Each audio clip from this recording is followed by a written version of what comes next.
Tagaktak po ang aming pawis.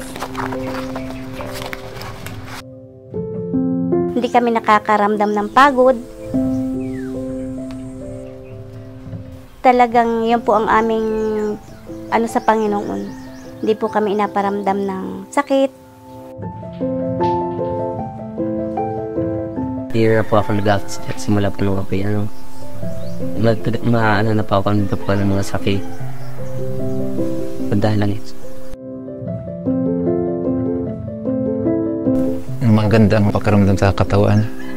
Pag po kami nakatapos ng panampalataya, ayos na po ang pakiramdam para pong masigla.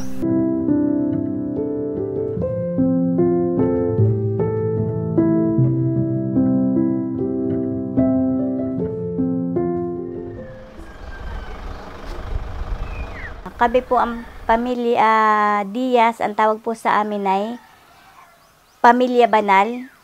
Kami po ay isang buong pamilyang nagasuot ng moryon. Kaya sinasabi po nilang kami Pamilya Banal, isang lakada namin, sakripisyo namin, akay ko yung 2 bata.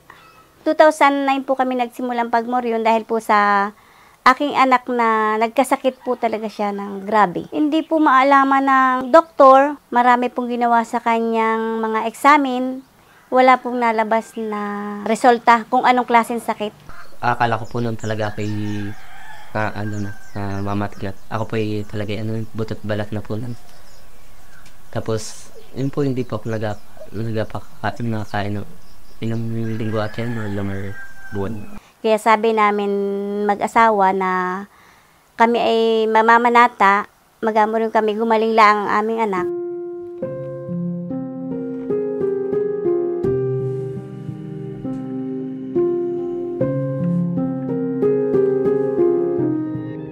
Kaya po kami nakaisip po ng pagmoryon ay baka po kulang lang kami sa pananalangin, sa pagpunta sa Panginoon para kami po ay bigyan ng mahaba pa pong opportunity sa aking anak na mabuhay pa po siya ng matagal. Okay, na lang din sa magulang ko dahil namamanata sila dahil sa akin, sa pagaling ko. Kaya po ako po ay na din. Simula po nung gumaling ako ay namadaan ko nakita ko. Naging himala po sa akin ay ang paggaling ng aking anak na talaga pong kala ko po mawawala na sa amin.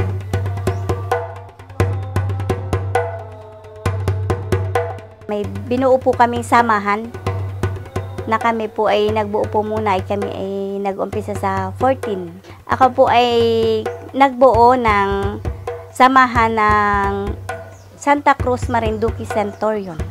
Kami po ay board of director po sa Centurion po. Founder po. Nagbuo ng samahan. Ako'y nag-costume din po ng moryon, taga-silbi ng palasyo. Ako po ay naghahabol lang po sa nagpupugutan ako po yung kawal.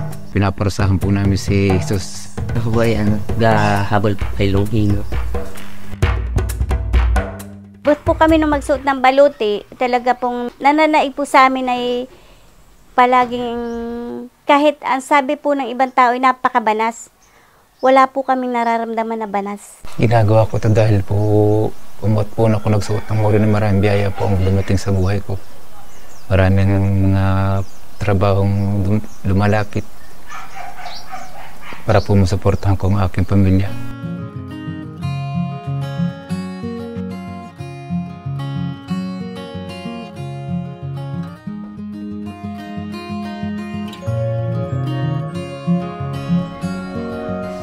Kami po ay gumagawa na din ng mga kasuotan ng moryon hanggang sa maskara, isang buong kasuotan na noong pang 2022.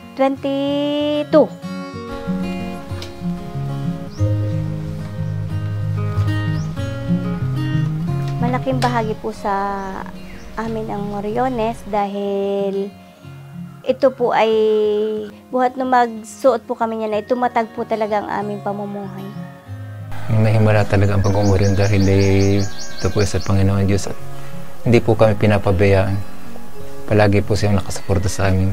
Kami po ay hanggang ngayon po ay naniniwala dahil sa gusto ko pa rin pong iparana sa aking mga anak at sa aking pong mga apo na ang pananampalataya ay hindi dapat baliwalain. Ang pananampalataya ay nadyan lang po sa puso at isip po. Pagmamahal sa pamilya at pananampalataya ko po sa Panginoon.